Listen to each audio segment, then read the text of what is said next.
Hi viewers, I am Dr. S. Chandra, Assistant Professor of Commerce, Sri Sarada College for Women, Autonomous Salem. Today we are going to discuss the two topics, contract of bailment and contract of pledge. Now we are going to discuss the contract of bailment. A bailment is the delivery of goods by a person to another for a definite purpose on the condition that after the purpose is accomplished, the goods have to be returned from one person to another.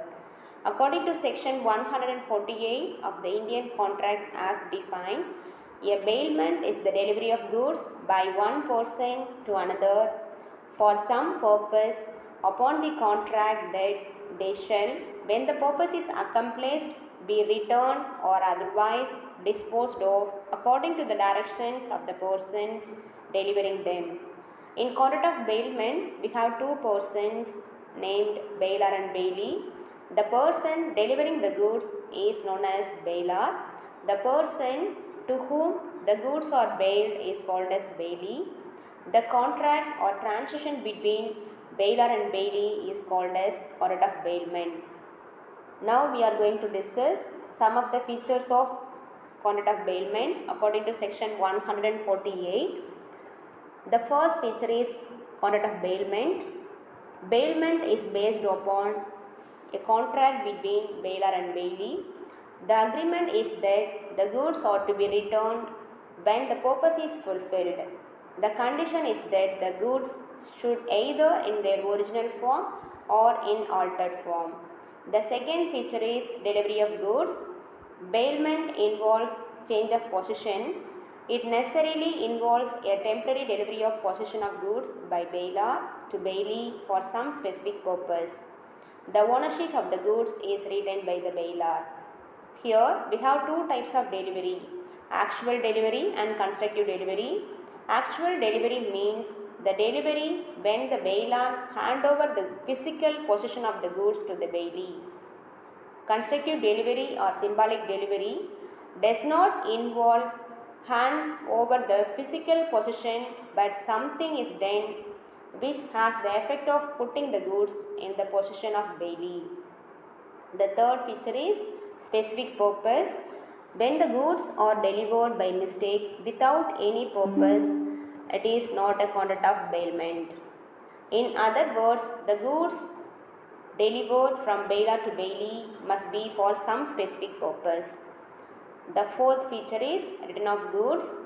Bailment is made for some purpose, and after the accomplishment of the purpose, the goods should be returned to the bailor or to somebody according to the directions of the bailor, either in their original form or in an altered form.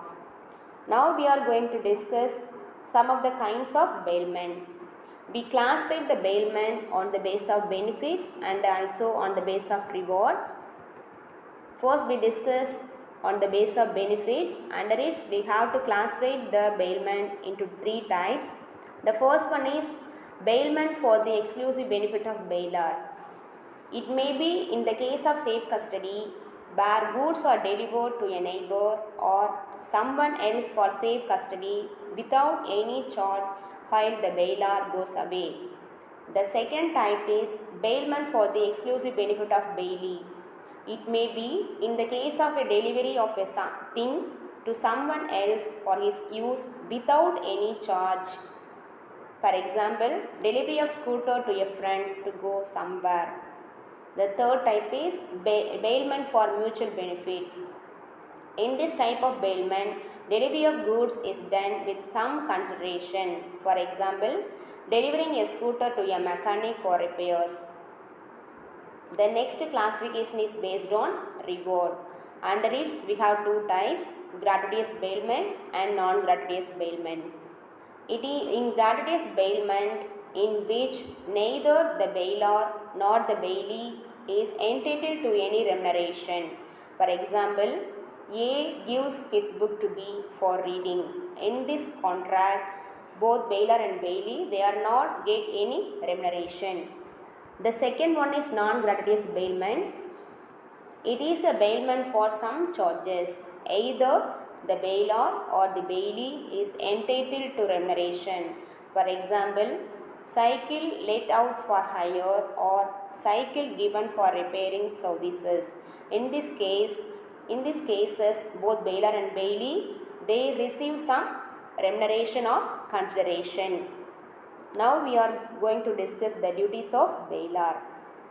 The first duty is to disclose the faults in the goods bailed. According to section 150, give some conditions to the duties of bailor. A gratuitous bailor is bound to disclose to the bailee all those defaults in the goods bailed of which he is aware. A bailor for reward is responsible for all defects in goods bailed, whether he is aware of the defects or not. The second duty of bailor is to repay necessary expenses according to section 158. In case of gratuitous bailment, the bailor has to repay to the bailee all the necessary expenses incurred by him for the purpose of bailment.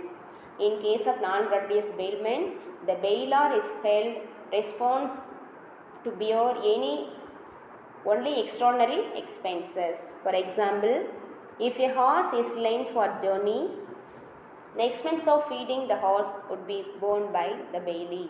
It is an extraordinary expenses. But if the horse becomes sick and expenses have been incurred for its recovery, the bailor should have to pay it. That is, it is called an extraordinary expenses. The next one is to indemnify the bailee according to section 159. A gratuitous bailment can be terminated at any time, but in such a case, the loss occurring to the bailee for such termination should not exceed the benefit he has derived from the bailment. For example, A lends an old bicycle to B for 3 months. B incurs ₹100 as repairing charges. If A asks to B to return the bicycle within 3 months, he will have to compensate B for expenses incurred in excess of the benefit derived by him. The next duty is to responsibility for any loss due to defect in title according to section 164. Where the title of the goods bailed is defective, the bailee suffers any consequence, the bailor responsible for any loss sustained by the bailee in this connection. The last duty of bailor to receive back the goods. It is the duty of the bailor to receive back the goods after the expiry of the term. In case the bailor refuses to receive back the goods, he is liable to pay compensation to the bailee who incurs expenses in maintaining the same. Then we are going to discuss the duties of bailee. The first duty of bailee to take reasonable care of the goods bailed according to section 151. It is the duty of the bailee to take reasonable care of the goods bailed. The bailee has to prove that he has taken reasonable care of them. In spite of the bailee's care, the goods are damaged or destroyed. The bailee is not responsible for the loss of the goods bailed. The second duty is not to make unauthorized use of the goods bailed according to section 154. If the bailee makes any use of the goods bailed which is not according to the conditions of the bailment, he is liable to make compensation to the bailor for any damage arising to the goods from or during such use of them. The next duty of the bailee not to mix the goods bailed with his own goods according to section 155, 156 and 157. It is the duties of the bailee not to mix the goods bailed with his own goods. If the goods are mixed up, the first condition is with the consent of the bailor, both shall have proportionate interest in the mixer. The second rule is without the consent of the bailor, and if the goods can be separated, the bailee has to bear the expense of separation. The third condition is without the consent of the bailor, the bailee mixes the goods with his own goods. If the goods cannot be separated, the bailee has to compensate the bailor loss. The next duty of bailee is to return the goods bailed according to section 160. It is the duty of the bailee to return the goods without demand as soon as the time for which they were bailed has expired. According to section 165, when there are several joint bailors, the bailee may return the goods to any one of the joint owners. The next duty is to return increase or profit accrued. According to section 163, in the absence of any contract to contrary, the bailee is bound to deliver to the bailor or according to his directions any increase or profit which may have accrued from the goods bailed. The next duty of bailee, not to set up an adverse title. Under section 117 of the Indian Evidence Act, the bailee holds the goods on behalf of and for the bailor. He cannot deny the title of the bailor. It is the duty of the bailee to return the goods only to the bailor, even though any third person is claiming title over them. Now we are going to discuss the rights of bailor. The first right to sue. The bailor has a right to sue the bailee for the enforcement of the bailee's duties, liabilities. Right to terminate the bailment according to section 153. A contract of bailment is voidable at the option of the bailor if the bailee does any act with regard to the goods bailed inconsistent with the condition of the bailment. For example, A lets to B for hire a horse for his own riding, but B drives the horse in his carriage. Here, A can terminate the contract of bailment. Unauthorized use by the bailee according to section 154. If the bailee makes any use of the goods bailed which is not according to the conditions of the bailment, he is liable to make compensation to the bailor for any damage arising to the goods from or during such use of them. The next rights of bailor, rights against mixture of the goods bailed according to section 155, 156 and 157. The next rights is to demand return of the goods according to section 159. In case of gratuitous bailment, the bailor can at any time exercise his option to terminate the contract and take back the goods bailed. Then he has the right to claim damages. Bailor can claim damages for loss, destruction of the goods bailed owing to bailee's negligence. Then right to claim increase in value or profits according to section 163. The bailor is entitled to get any increase or profit from the goods bailed. Then last right of the bailor to suit against wrongdoer according to section 180. The bailor can sue a third person who wrongfully deprives the bailee of the use of the goods or does them any injury. Now we are going to discuss the rights of bailee. The first right, the bailee is entitled to claim damages for any loss caused to him from the undisclosed faults in the goods bailed according to section 150. Then according to section 158, in case of gratuitous bailment, bailee is entitled to recover from bailor all necessary expenses incurred by him for bailment and of the extraordinary expenses in case of non-gratuitous bailment. Then right to indemnify in case of gratuitous bailment against premature termination of the contract by the bailor for any loss sustained according to section 159.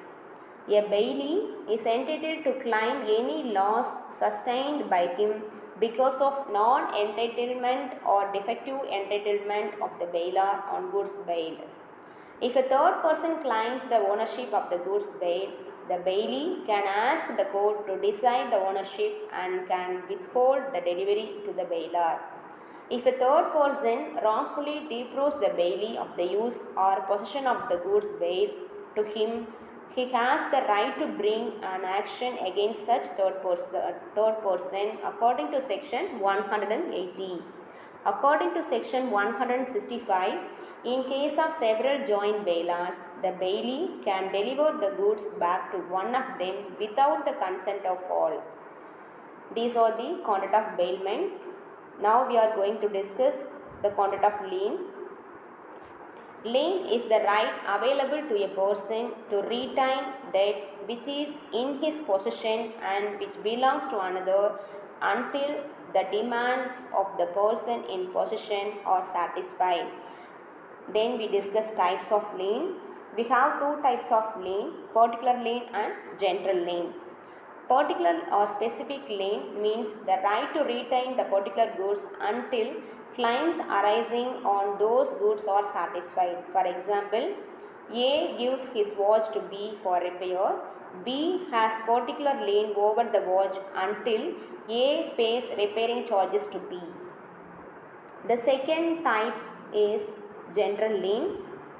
It means the right to retain goods not only for demands arising out of goods retained, but for a general balance of accounts in favor of certain persons. That is, this right entitles a person to retain possession of any goods belonging to another for any amount due to him, whether in respect of those goods or any other goods. Now we are going to discuss the contract of pledge. Pledge or pawn is a special kind of bailment where a thing is delivered as security for repayment of a debt. According to section 172 of the Contract Act, defined the bailment of goods as security for payment of a debt or for performance of a promise is called pledge or pawn. In contract of pledge, we have two persons, pawnor and pawnee. Pawnor means the person who delivers the goods and pawnee means the person to whom the goods are delivered as security. For example, A borrows rupees 500 from B and keeps his scooter as security for repayment of the debt. This kind of bailment of property is called a pledge or pawn. Now we are going to discuss some of the essentials of pledge. The goods must be delivered by borrower to the lender as a security for repayment of debt or for the performance of a promise. The possession of goods passes from one person to the other person and not the ownership. That is, here the ownership is not transferred. Pledge can be of only movable goods, that is document of title, shares and valuables. Immovable properties cannot be pledged. Then the goods pledged with the pawnee to be returned on receipt of his full dues. Now we are going to discuss duties and rights of pawnor and pawnee. Duties of the pawnor. It is the duty of the pawnor to repay the loan taken from the pawnee within the time. Pawnor has to compensate the pawnee for any extraordinary expenses incurred by him. In case of default or risk, if any, in the goods pledged should be known to the pawnee. Then we discuss the rights of the pawnor. The person has the right to take back the goods pledged provided that he has paid the whole of the amount of debt along with any interest or charges thereon to the pawnee. Then the duties of the pawnee or the rights of the pawnor. Then if the pawnor makes default in the payment of the debt or performance of the promise at the stipulated time, he may redeem the goods pledged at any subsequent time before the actual sale is made. Now we are going to discuss the duties and rights of pawnee. Pawnee has to take reasonable care of the goods pledged. Pawnee is not permitted to use any unauthorized use of goods pledged. He has to return the pledged goods on the payment of debt. Pawnee should not do any act in violation of the terms of the contract. He should not mix the goods pledged with his own goods.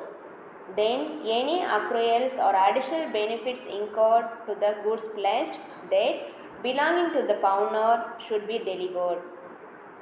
Then we discuss rights of the pawnee. The first right is right to retain the goods according to section 173. The second right is right of retainer for subsequent advances also according to section 174. Then right to claim extraordinary expenses from the pawnor according to section 175. Then right in case of default by the pawnor according to section 176.